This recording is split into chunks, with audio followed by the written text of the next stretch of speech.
welcome back to another video. Now in today's video, guys, I'm going to be doing a top 10 list of my favorite Goosebumps episodes, but first, I have a few announcements to make. So if you read the community post, you would see the upcoming videos, and I'm sorry I have not uploaded it in about a week. I wanted to take a break on uploading until spring break, and now it is officially spring break, so we'll be able to get these two more videos that I had planned getting out, that being obviously this video, and also the round 4 of the horror slasher killer matchups. After that, I'm not really sure what I'm going to be doing next, but all I can say other than that is make sure you stay tuned for the updated Goosebumps collection. Hopefully, I will get that out by next month. There are just a few more things that I want to get. I know I say that in every video, and then yeah, I say it every time, but there are still a few more things that I want to get before I do that video, and I will be doing it. And it'll be 1 year after my previous updated Goosebumps collection in a couple weeks here, so I'd also like to wait for that, which will give me some more time to get the few things that I want to get before I do the video again. So, other than that, make sure you read the community post so that you can stay up to date with any potential future changes, future content, anything like that. Also, there's some fun polls that I sometimes post on there as well if you want to vote on those just for fun. And join the Discord. Link is now in the About section of the YouTube channel. And, yeah, join that as well. We have some interesting conversations going on there. There's a money grind game where, you can, try to beat other people on how much money you have and stuff like that. So there's a lot of fun stuff that we do over at the Discord as well, so make sure you join that. Other than that, let's get on to the top 10 list. So a few things before I start the top 10. Number one, some of these episodes I do not have the individual DVD copy for. So, as usual, I'll just be showing you a picture on the side of the screen. And second, this list was a little bit too long, so I wanted to include an honorable mention, which would probably be at my number 11 spot if I was doing a top 11. So I guess you can kind of say I'm doing top 11, but I wanted to put in an honorable mention because this episode I feel is very underrated, and yeah, just doesn't get enough light shined on it. So for an honorable mention, I wanted to do Awesome Ants, which is a Tales to Give You Goosebumps episode from, I believe, Season 3. A very underrated episode. I think this is a really, this episode has a really interesting concept. I thought the ending was pretty cool. The characters were pretty cool, like the side characters, especially, like the Ant Exterminator and stuff like that. The design for the actual ants, I'm not talking about CGI ants. I know if you guys have watched this episode, I know you've probably seen the CGI ants crawling on the wall and they're just a bunch of little black dots. I'm not talking about that. I'm talking about the actual design for the giant ants in this episode. I think they actually did a pretty good job, and they're not too outdated, I would say. So I think this is I think I wanted to mention this for an honorable mention because I just think it's a very underrated episode. It has an interesting concept, and I really enjoyed it. I rewatched it a couple weeks ago, and I really enjoyed it, and ultimately I decided I wanted to put it on this list. So yeah, let's get into the official top 10 list now. Number 10 is going to be Don't Go to Sleep, and originally I was going to put this at the number 9 spot, but after rewatching another episode a couple days ago, I decided I would put that at number 9 instead. But at number 10 is Don't Go to Sleep, and this episode, as a kid, was probably what I perceived as one of the scariest episodes of Goosebumps. I watched it once, and I did not want to watch it again until a couple years later where I rewatched it, and obviously it wasn't as scary because I was a little bit older or whatever, but this episode is really, really creepy. I still find it really, really creepy. One thing I do find funny about it, though, which interestingly enough is the aspect that actually makes this episode creepy, is that there's these, for those of you who have not watched this episode, I don't want to spoil too much for some of these episodes, because it also could spoil the book for some of these as well. But for Don't Go to Sleep, for those of you who have not watched the episode, there's these two guys in the episode that follow around the main character, and they're dressed in a black suit with black glasses, and they look just like the Men in Black. They're not the same actors, but they look just like the Men in Black from the 90s movie. And I don't know if that was intentional or whatever, but I just find it really, really interesting, and they're still creepy, don't get me wrong. I don't really care that they blatantly copied off of the Men in Black. They serve a different purpose from what the Men in Black do, obviously, but I just find that really, really creepy that they included them in this episode. But yeah, there are a lot of scary parts about this episode. I really like how, in the different dreams that are in this episode, which is one of the main parts about why I like this episode so much, is because it's one of those episodes where you go from one place to the next, and it's kind of like this joyride. And basically the way that they do it is the kid goes through different dreams of himself where he's doing different jobs. So, at one point he's like a doctor and he's performing a brain surgery on the president of the United States. At another point, he's trying to defuse a bomb before it blows up. At one point, he's getting married. At one point, he's in like a championship hockey game. And it's all basically to show him that being an adult is really not as fun as you think it is, and you should enjoy a kid while it lasts. Because at the beginning of the episode, he's complaining about how he's not able to do some of the stuff that his older siblings can do and stuff like that. So basically, they teach him a lesson in this episode about that kind of stuff.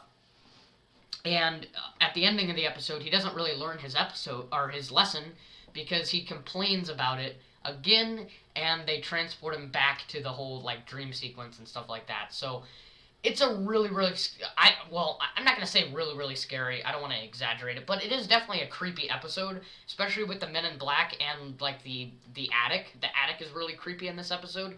And I really enjoyed this episode. I think it's a fun episode. It's also really creepy, and it teaches a good lesson to younger audiences. So, yeah, let's get on to number 9. Number 9 is going to be Click. And this episode, there are so many interesting things that I need to talk about this episode. I guess first off, just giving you an overview of what this episode is about. It's a Tales to Give You Goosebumps episode, and it has this kid named Seth is our main character. And basically, he buys this universal remote on this magazine, and his sister and his sister is complaining about how he's always ordering junk on his magazine and stuff on these magazines and stuff like that. And he says, well, it's on my own money, I can do whatever I want with it. So at first you can see that Seth is really just kind of this greedy, selfish kid who spends his money recklessly. And upon using this universal remote, he realizes that it can do additional things that a lot of universal remotes can't do. If you don't know what a universal remote is, understandable. They're not really as popular as they were in the 90s. Basically, they can be used on any platform, any TV, any stereo, radio, DVD player. But this universal remote is special. It was created by, I'm going to mention this before I talk about the ending, that way I don't have to mention it later on. The universal remote was made by this company named Armchair Electronics, and the guy who was always appearing in the commercials for this, his name is like Tony. I just wanted to say that before I get to the ending, so I don't have to awkwardly talk about that towards the ending of explaining this to you. But anyways, he starts using this universal remote, and he notices it can do a lot of more cool things that normal universal remotes can't do.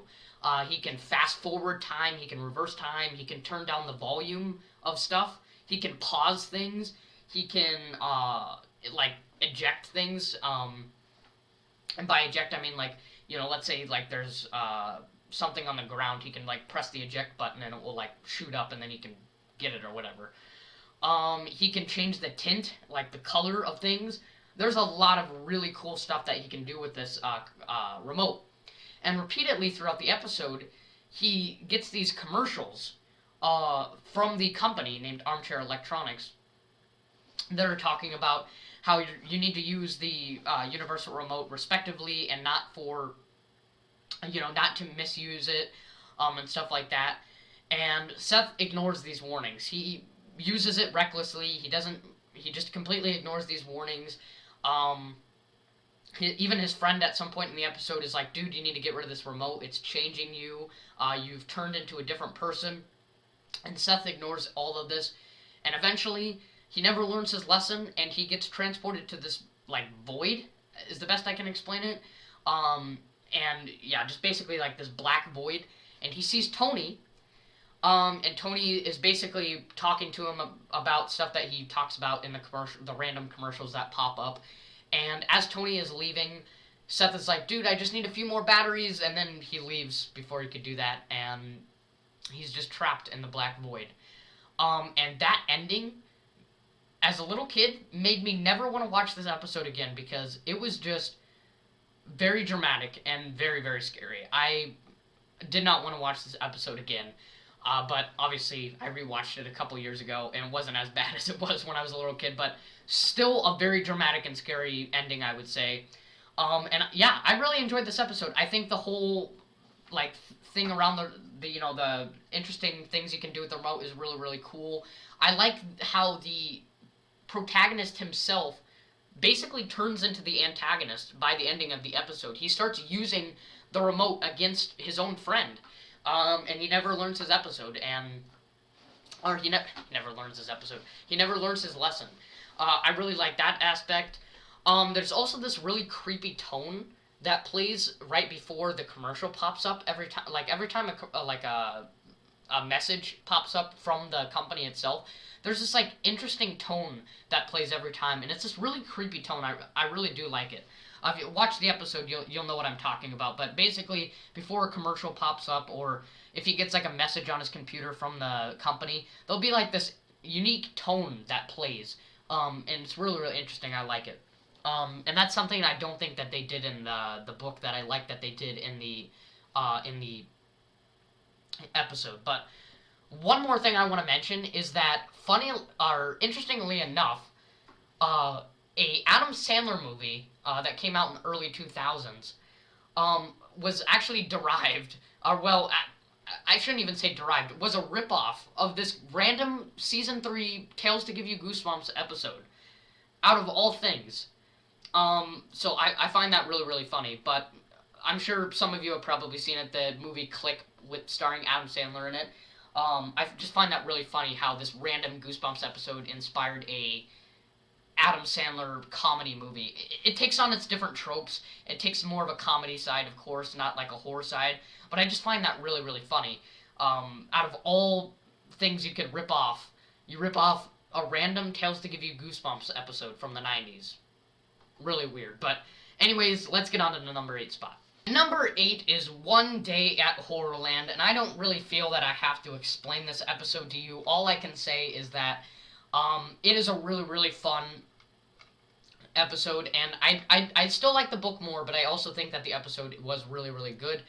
The book had just had a lot more to it. Obviously, the episode doesn't have as much time as the book does to do certain stuff, so you only get a few rides here and there in the amusement park and stuff like that. But other than that, a really fun episode. Takes on more of a comedy side, especially in the second half. But there is also a creepy aspect to it as well. I really like, especially in the second half, where they're doing the game show with the horrors. Really, really fun part. And then the dramatic ending where their car is remote controlled and they're on the edge of the cliff. And then we realize that this is all a TV show for other horrors. And you see these two horrors at their house that are watching the TV show. I think that's a funny but also creepy ending at the same time, and I really like that. So overall, a fun episode, a family fun episode, I should say, because it's the whole Morris family. And yeah, overall, really, really enjoyable episode. Not much more to say. I think those of you who know Goosebumps, you understand what One Day at Horrorland is about. I don't think I really need to explain that to you. Horrorland is one of the bigger books in the original series. Inspired a completely separate series for Goosebumps, so I don't think I need to explain to you what the episode is about, but really fun, really great episode, love it. And number 7 is Attack of the Mutant. Again, another very popular episode and book. My absolute favorite Goosebumps book, but also a episode favorite of mine as well. Attack of the Mutant is a really, really fun episode. The ending is very satisfying. I like how there's multiple comic book characters that actually appear in this book. Overall, a really fun episode. You know, you don't just get the main antagonist, the masked mutant. You also get Adam West. And when I say Adam West, yes, I'm talking about the guy who played the 60s Batman. Plays as one of the characters in this book. He plays as the comic book character, the Galloping Gazelle. I don't know if that was intentional, but I think that's really, really cool. So yes, we get kind of the good guy comic book character, the Galloping Gazelle. He doesn't really do much, but he has some really funny moments for the short amount of time that he's in this episode. But overall, I really loved what they did with the episode. I liked the whole Masked Mutants mansion. Obviously, it was low budget, but I think they did a pretty good job for the most part for what they had. The ending, the first time I watched it, completely unexpected, but also really cool and satisfying. I rewatched it a couple days ago. Still very much enjoy it. I still would keep it at this number 7 spot. So yeah, really fun episode. Again, I don't think I need to explain to you what this episode is about since it's so popular, but really, really great episode. Another fun episode. Love it. Number 6 is Welcome to Camp Nightmare, and this episode is great. I love this episode. Where do I even begin with talking about the multiple things that I love about this episode? I guess that the biggest part about this episode for me is that it builds up so much suspense. The suspense continues to just rise. Like, this is if we were talking about like a format for this episode, it would be exposition, rising action, and then the climax would be at the very, very end, and there is like no falling action to this movie. It is just exposition, rising action, climax at the very ending of this episode, and it is great. There is suspense from the beginning of this episode all the way to the end, and eventually when we get to the end and the rising action is done, we get the climax, it is one of the biggest twists of Goosebumps history that I never saw coming. And the twist does not ruin it for me by any means, by the way. Obviously it's not going to be as good as when you watched it the first time, moving on, because you know what's going to happen. But the first time you watch this, the whole everything before the ending is going to be very suspenseful, very creepy, very strange, and then you get this unexpected twist where it turns out that this camp is not a real camp; it's a government testing lab to see if our main character Billy is qualified to go on a space trip with his parents to planet Earth, indicating that the people of this mysterious planet are really just aliens. Crazy, crazy twist. And it does not ruin anything that happens before that. I still love everything that happens before that, all the suspense, all the strangeness and everything like that. Everything from the moment to where Uncle Al asks Billy to take the tranquilizer dart and help us hunt down this girl who's who's trespassed into the boys' camp. It is just so good. And then there's also some like funny, unintentional aspects to this episode that I really like. The counselor of Billy's cabin, Larry, he's not the head counselor, but he's just the counselor of the cabin. There's like a moment towards the ending of the episode of this, or towards the ending of the episode of part 2, because there's a part 1 and part 2 of this episode. But towards the ending of this entire episode, there's a point where Larry is like at the docks, because they were gonna go swimming for the day at summer camp, and like 2 of the kids disappeared, and Larry just doesn't know what to do. So, in his own words, this is what he says: "I never worked here. I was back at the lodge," and he just darts back, and it's so funny. I don't think it was intentional, but man, it's just such a funny scene. Larry in this episode is such a great character. Uncle Al's a great character. There's a lot of great side characters in this episode. I don't think any of the side characters, they all had their moments. There was none of them that were just kind of there. They all had their moments. I really liked it. And in a sense, this episode kind of felt like a slasher movie, but for kids, because, you had kid after kid disappearing one by one, and Billy's trying to report this to the head counselor, his counselor at the cabin. They're just not listening. They're saying that person was never at the camp in the first place, and stuff like that.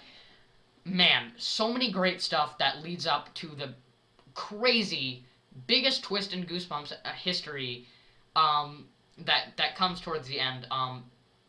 It doesn't ruin it for me.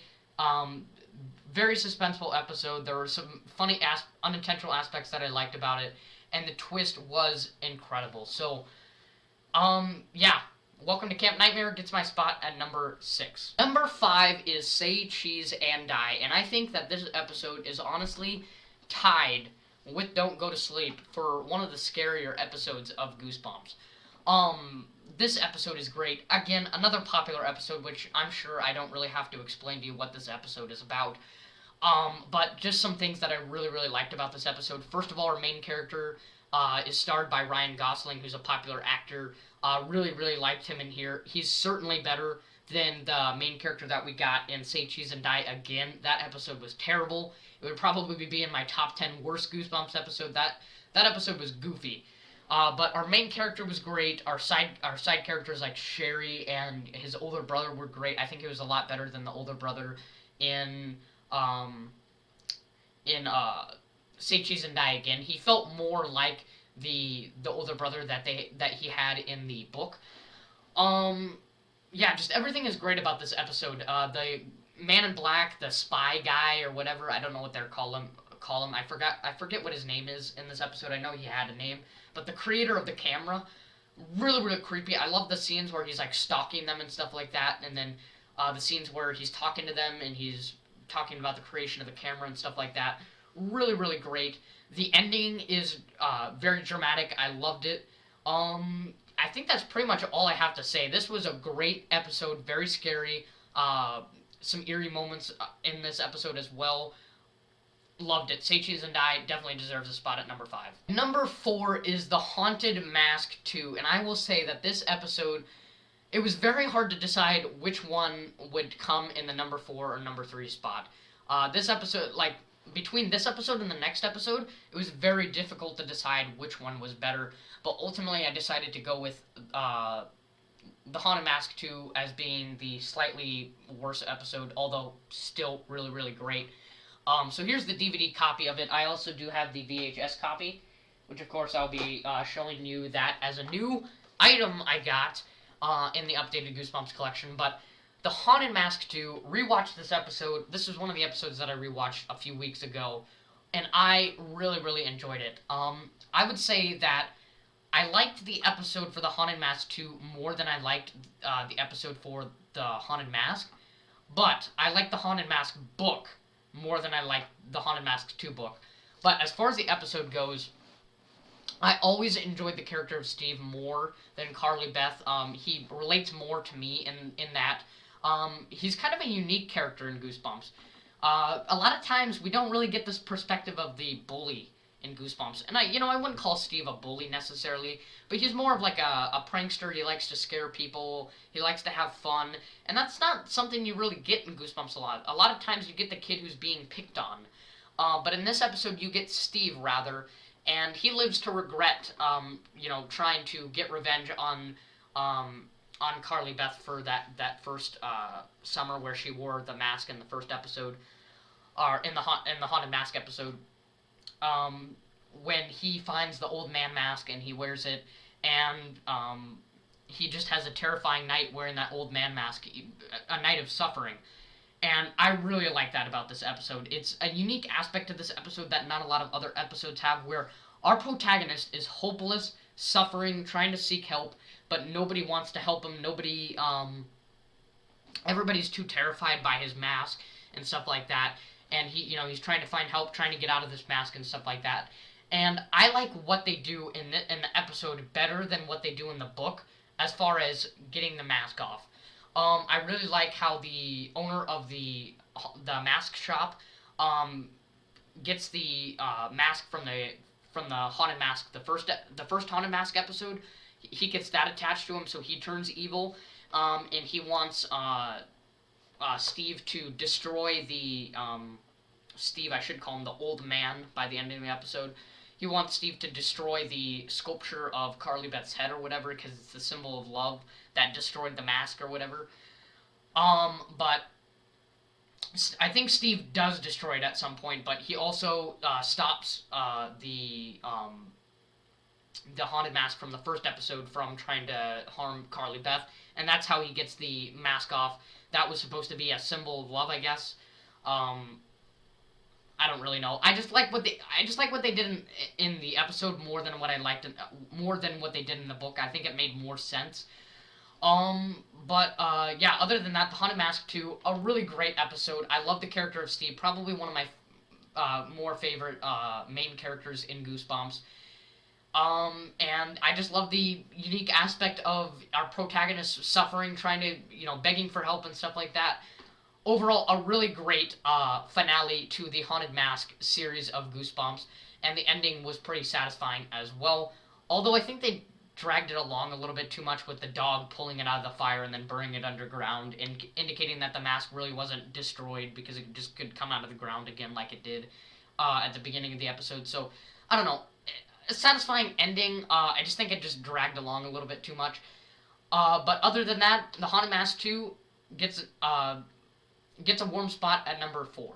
At number 3 is Night of the Living Dummy 3, and if you watched my review for this book, I told you that this is definitely in the top 10 for my Goosebumps episodes. And a couple months ago, I probably would have told you this would probably be at my number 1. But it has fell a little bit, but I still think that this is a great episode. I think it is the best appearance for Slappy in all the appearances he's made. Night of the Living Dummy 2, this one, and of course Bride of the Living Dummy. I think this is his best appearance. He has all of the other dummies to help him in this episode. And it makes for a really fun but also scary episode. I like the whole play around the dummies, setting themselves up in these weird positions, these like impossible to do positions, to try to blame it on the other sibling or the cousin or whatever. I really, really like that. Because we have Daniel, we have Daniel's sister, I forget what her name is, and then we have Zane, which is the cousin who comes to visit for this episode.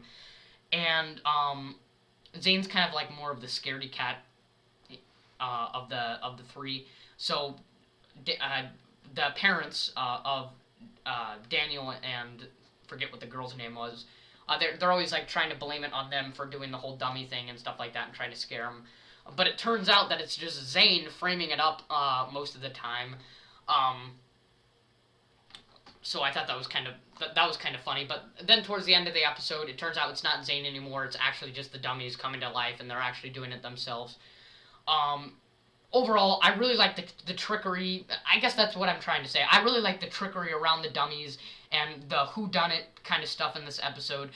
And then towards the ending of the episode, where Slappy is fighting Rocky or whatever, and Rocky's fighting, or I should say Rocky is fighting Slappy and he defeats him because Slappy was like controlling all the dummies and making them do what he wanted to do. I really, really like that. I thought that was kind of funny. And I like how Zane actually turns into a dummy at some point in the episode, and then the ending of the episode is Zane's still actually a dummy. I really like that. I think it was kind of weird seeing his head like completely turn around, but I thought that was a pretty unique ending as well. Yeah, I don't think there's much more to say. I like the trickery. I think it makes for a fun, creepy episode. And yeah, there's not much more to say. Night of the Living Dummy 3, number 3 spot. Oh, one thing before I get on to the number 2 spot, I almost forgot to show you the Night of the Living Dummy VHS. I completely forgot to show that to you in this top 10, but there you go. Got the VHS for it as well, so yeah. At number 2 is going to be Perfect School, and it was very difficult to decide whether I was going to put this one at number 1 or the one that is officially at number 1 at number 1. All I'm saying, it was very difficult to decide between the top 2, which one was better. But ultimately, I decided that Perfect School will get the spot at number 2. But either way, a really great, fun, interesting episode. I love the format of this episode. It is unlike any other episode. Again, it's another Tales to Give You Goosebumps episode, and it works really great in episode form. I think that's just the case for a lot of Tales to Give You Goosebumps episodes, because there's, they're just short tales. So, when you put them in the book form, usually the book is better, but as far as the tales go, because they're like a shorter tale, it's easier to kind of make your own version, of that basic format of the tale, in episode form, which I think is what causes them to be better. So Perfect School is a great episode. It feels like one of those action heist, or not action like escape movies or whatever, like where the inmate's trying to escape out of jail or whatever, except in this one, our protagonist named, I already forget what his name, yes, Brian O'Connor, who goes to basically a boarding school, but it's called the Perfect School, and it's supposed to, discipline your kid or whatever. Um, Instead of trying to escape from jail, he's trying to escape from this perfect school. And there's like a lot of really cool like things you would expect to see out of an action escape from jail movie. There's like a bunch of unique security features. Like there's these lights, there's these tall fences at the ending of the school. There's cameras everywhere. There's the teachers who are basically just the security guards. They have all this unique equipment. That they have these unnecessarily large flashlights. There's it's a very strict school as well. You can't. It says no running, no spitting. You can't talk while in class and stuff like that. Can't talk while you're at lunch or whatever. So there's a lot of strict rules. It's basically jail. it's basically prison, but for kids. And you're in a school as well. But other than that, I really enjoyed this episode. I liked the concept. I just thought the whole trying to escape from the perfect school, I really, really enjoyed that. And the ending where we learned that they don't actually discipline your kids, they just make clones of your kids and then send the clones to your house, the well-behaved clones to your house. I really, really liked that aspect. It made for a creepy ending sequence. And then the kind of it's not really a twist, but the cliffhanger, I guess I should say, where we see that Brian O'Connor is managed to escape the school successfully, and we learn that he's not the clone because he put glue on his brother's seat, which he likes to prank his brother and stuff like that. So we know it's not the clone. And then we see that he's going to try to get the non-clones out of the perfect school, because what they do with the non-clones is they put them in this jail cell in the basement of the school, and they basically held them captive there. So, yeah, really dramatic ending, or, well, I shouldn't say dramatic, but a nice cliffhanger. I really liked that. Fun episode. I really liked the whole, escaping from perfect school. I love that aspect to it. Made for a fun episode, and the ending sequence where we learn all the the background details about the perfect school. Really creepy. Love that. So, Perfect School gets a spot at number 2. An interesting spot at number 1, and I'll explain why later, is going to be the only 3-part episode from Goosebumps, and also was never Tales to Give You Goosebumps book. It was never a original series Goosebumps book. It was never a book adaptation at all. Only in episode form, made by the producers in season 3 as, I guess, like a season 3 finale or whatever, is Trilogy, the only 3-part episode in Goosebumps. And this episode is amazing. There are so many great things about this episode, and it is just not talked about enough. I don't know why it is not mentioned a lot in top 10 lists, in reviews and stuff like that. I just don't see a lot about this episode for some reason. And maybe it's just because, not a lot of people have this episode. It's not available to them. You can watch Goosebumps episodes on Netflix, and this is on there, so, I mean, I don't know. This DVD is kind of scratchy. I haven't really watched this DVD in a while, because last time I did it was, very scratchy, so I don't know how this DVD quality is. I don't really care, because I just watch it on Netflix anyway, but, figured I would use this anyway. But, Trilogy is a really great episode, and I will explain it this time, because I know some of you probably have not seen this episode because of just how untalked about it is.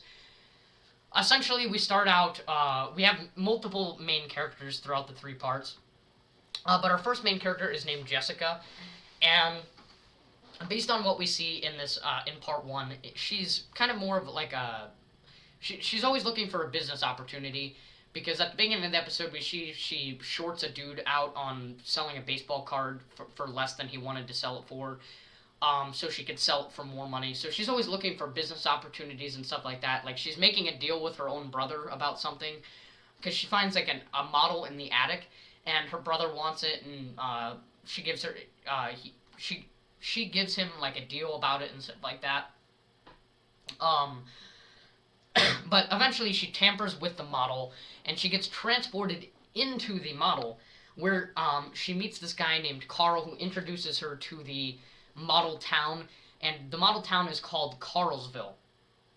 It's got a small population, but it's an interesting little town, and Carl gives her a business opportunity, and the business opportunity is to help him sell some lemonade at a lemonade stand. And It's a very hot day in Carlsville, and yeah, so it's a great day to sell lemonade or whatever. But she does something that Carl didn't really want her to do, which is increase the price of the lemonade. And she also pours out all the lemonade to make it look like there's only one bottle of lemonade left, even though there's still a lot more lemonade. So she gets greedy for money, and she says, "Well, I'll sell the last lemonade to the highest bidder," and people are giving really high prices and stuff like that. And Carl doesn't like this, so he exposes her, makes the people turn against her, and she eventually does escape from the town, goes back, you know, to the normal world or whatever. And she throws away the model, and her brother's like, "What the heck are you doing?" or whatever, and that's the ending of part one. At the ending of the part one, the kid who was selling the baseball card to her finds it in the trash can, and he takes it to his house, which leads us to part two, where our main character is now Matthew, the kid who found the model in the trash can. And he plays baseball, so he plays like a short little baseball game at the beginning of the episode.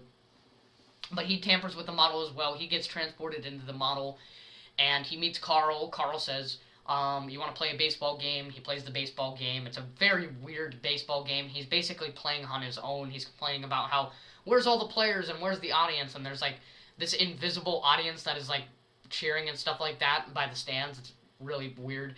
And while he's playing the game alone, Carl's like laughing, making a bunch of funny jokes. I will admit they're very funny. And yeah, he's basically messing with Carl and stuff like that. He eventually finds a way out of the town, escapes from it, and he was going to get rid of the model, but he didn't get rid of it soon enough because his younger brother Todd wins a lottery ticket, and the lottery ticket is to Carlsville. You have to go to Carlsville to claim your prize. So he's like, "Where's Carlsville?" So he finds the model in his brother's room, and he gets transported to Carlsville at the ending of part two, and that leads us to part three, where Matthew and Jessica have to get younger brother Todd out of Carlsville. So they get themselves into Carlsville, and they try to get Todd out of there. As that's happening, as they're trying to find Todd and stuff like that, there's like a huge parade that they throw for Todd, because he was the winner of the lottery ticket and stuff like that. And it turns out his prize is that he gets to become a part of Carlsville. And what they do, what Carl does to get more people into Carlsville is he tricks people to getting into there, and he uses this plasto blaster, as he calls it, to turn people into plastic figurines. And it is, as he's going to turn Todd into this plastic figurine, he's like explaining his evil plan and stuff like that, and it's very, very sadistic. Todd's like screaming and Carl's laughing about it and stuff like that. It is very, very sadistic, very creepy, and we see like, you know, in the first two parts, they looked like, the people of Carlsville just looked like normal people. But when you're in the basement of this building, now these people really do look like just plastic figurines that you'd expect to see just by looking at the model from a real world view. And it's really, really creepy. Matthew and Todd do successfully get, or Matthew and Jessica do successfully get Todd out of there. They get out of Carlsville, and they destroy the model when they get home. And they think they burnt Carlsville, the model of Carlsville, from the town. But it turns out that the mom was vacuuming. The way that they got out of the model was her mom was like, the mom of Matthew was vacuuming his room, and she accidentally sucked up Carl from the vacuum. But she also sucked up Jessica and Todd accidentally sucked up Jessica and Todd, which is how they got out of there. But she also accidentally sucked up Carl. So at the ending of the episode, when they do burn the whole model and stuff like that, we see that Carl's still alive. He slides out of the vacuum. So not the best ending in the world, but still a pretty good ending. But the thing that I really like about this episode is that it has the absolute, no question, best antagonist in Goosebumps. Carl is funny, he has lots of good jokes, but he's also extremely sadistic, and that's a unique characteristic that not a lot of Goosebumps antagonists have. Carl is extremely sadistic, funny, but also really sadistic, just downright evil. I love the concept. It's unique. Obviously, it was not derived from anything. It didn't come from any Goosebumps book, any Goosebumps Tales to Give You Goosebumps, nothing like that. It was just an episode created by the producers for season 3, because season 3 of Goosebumps, if you don't know, was where Goosebumps was starting to go downhill. So they were trying to do something more big and more fun. So they made their own episode trilogy, and it was, the only 3-parter in Goosebumps. And I'm guessing it was just to make them a couple of extra bucks since they were going downhill. But they ended up doing a really great job. I loved this episode. It's a great episode, fun episode. I love how you go from character to character throughout each part. The whole, getting Todd out of their sequence, really great. Carl is a great, obviously very evil, very sadistic character, but a great character. They nailed him with the character. I don't have any complaints for this episode. I really, really did enjoy it. First time I seen this episode, I immediately became attached with it. Yeah, nothing more to say. Trilogy, best episode of Goosebumps, in my opinion. Alright, so thank God I got this done. I had to do multiple takes for this, and it was very, very tedious. I did not like that. So finally, I got the top 10 done. So next video planned is obviously going to be the round 4 of the horror slasher killer matchups, Chucky versus Leprechaun. So stay tuned for that, and read the community posts so that you can see any potential future changes or plan videos that I came up with. So yeah, you can stay updated with that. And that is pretty much it. Join the Discord. Link is in the About section of the YouTube channel if you want to join. Other than that, like and subscribe, guys, and I'll see you next time.